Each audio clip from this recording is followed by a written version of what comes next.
شاء اللہ، اللہ نے جیسا چاہا ویسا پیدا کیا۔ اسی لیے حضور نے یہ کہنے کو کہا کہ جب بھی کوئی چیز آپ کو اچھی لگے تو آپ کو چاہیے یوں کہنا ماشاء اللہ، سبحان اللہ۔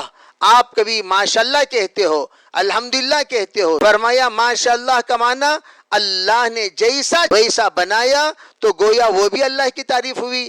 اللہ تمام عیب سے پاک ہے، صرف کوئی نہ کوئی عیب ضرور ہوگا۔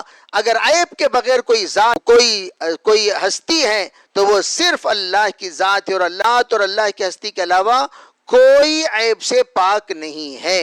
یہ ہے الحمدللہ میں سبحان اللہ بھی آ گیا، ماشاء اللہ بھی آ گیا، الحمدللہ تو آیا ہی ہے، لا الہ الا اللہ بھی دعا الحمدللہ۔ کوئی بندہ دعا نہ کرے، صرف اتنا کہے، جب بھی اس سے پوچھا جائے وہ یوں کہہ رہا ہے الحمدللہ الحمدللہ الحمدللہ۔ آپ نے پوچھا طبیعت کے سلسلے میں، اس نے کہا الحمدللہ۔ آپ نے پوچھا کاروبار کے سلسلے میں، اس نے کہا الحمدللہ۔ آپ نے جو بھی سوال کیا وہ بندہ تکلیف میں ہونے کے باوجود، فراغ دستی میں ہونے کے باوجود، نعمتوں میں ہونے کے باوجود الحمدللہ کہہ رہا ہے۔ صرف ہر حال میں الحمدللہ کہ الحمدللہ علی کل حال، جس حال میں میں اس حال میں اللہ کی تعریف ہے، یہ کہہ رہا ہے۔ علماء نے فرمایا اس کا مطلب یہ ہوا اللہ نے خیر میں رکھا ہے تو وہ بھی اللہ کی مرضی ہے۔ اللہ کا ہو سکتا ہے اسی میں خیر ہو، اللہ نے تنگی دی ہو سکتا ہے اسی میں خیر ہو، اللہ نے ہمیں امتحان میں مبتلا کیا ہو سکتا ہے اسی میں خیر ہو، اللہ ہم پر حالات لا رہے ہیں ہو سکتا ہے اسی میں خیر ہو۔ جو بھی اللہ کا منشا ہو، مشیت ہو، اللہ کی تعریف سے اللہ کے پاس کر رہا ہے۔ صحت میں بھی میری تعریف کر رہا ہے، نقصان میں بھی میری تعریف کر رہا ہے، نفع میں بھی میری تعریف کر رہا ہے۔ فرمایا یہ بندہ کوئی اور دعا کرنے کی ضرورت نہیں ہے، یا اللہ میری تکلیفوں کو دور فرما، یا اللہ میری مصیبت کو دور فرما، یا اللہ میرے حالات کو دور فرما، یا اللہ میری بیماری کو دور فرما، یا اللہ میرے نقصان کو دور فرما۔ یہ دعا کرنے کی ضرورت نہیں، اللہ کو غیرت آتی ہے، اور اللہ اسی لیے فرمایا بہترین دعا الحمدللہ ہے۔ اپنے اولاد کے لیے دعا نہ کرو، بلکہ صرف اتنا کہو جب بھی کوئی تم سے پوچھ رہا ہے ارے بھئی کیسا حال چال ہے، کیسی طبیعت ہے، کیسا ٹھیک ٹھاک چل رہا ہے کاروبار، الحمدللہ کہا، اس کے علاوہ کوئی اور جملہ نہیں، اللہ کے طرف سے آٹومیٹک خیر کی ترتیب چلی جاتی ہے۔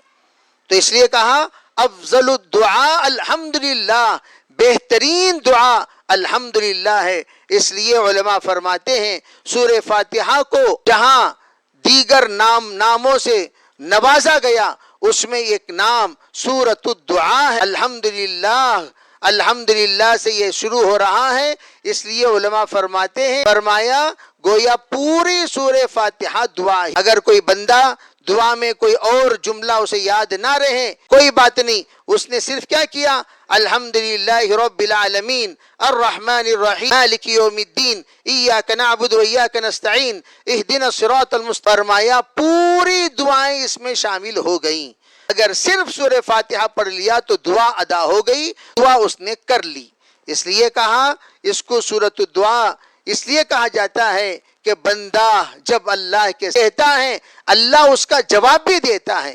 اذا قال العبد الحمد للہ رب العالمین یقول اللہ سبحانہ حمدنی عبدی، واذا قال العبد الرحمن الرحیم یقول اللہ سبحانہ وتعالی اثنى علی عبدی، واذا قال العبد مالک مجدنی عبدی، واذا قال العبد ایاک نعبد و ایاک نستعین یقول اللہ سبحانہ وتعالی هذا بینی وبین عبدی غیر المغضوب علیہم ولا الضالین۔ فرمایا حدیث پاک بندہ جب الحمدللہ رب العالمین کہتا ہے اللہ کی طرف سے جواب آتا، فرمایا میں بندے نے میری ثنا بیان فرمایا، کہا جب مالک یوم الدین کہتا ہے بندے نے فرمایا کہ یہ کہتا ہے اللہ تعالیٰ، جب بندہ کہتا ہے ایاک نعبد و ایاک، یہ میرے اور میرے بندے کے درمیان کا معاملہ ہے، تب بندہ اللہ سے یہ مانگتا ہے اہدنا الصراط المستقیم صراط الذین انعمت علیہم غیر المغضوب علیہم ولا الضالین۔ بہرحال یہ مختصر سورہ فاتحہ کے سلسلے میں احادیث کی توضیحات ہیں، احادیث میں اس کا باقاعدہ ذکر فرمایا۔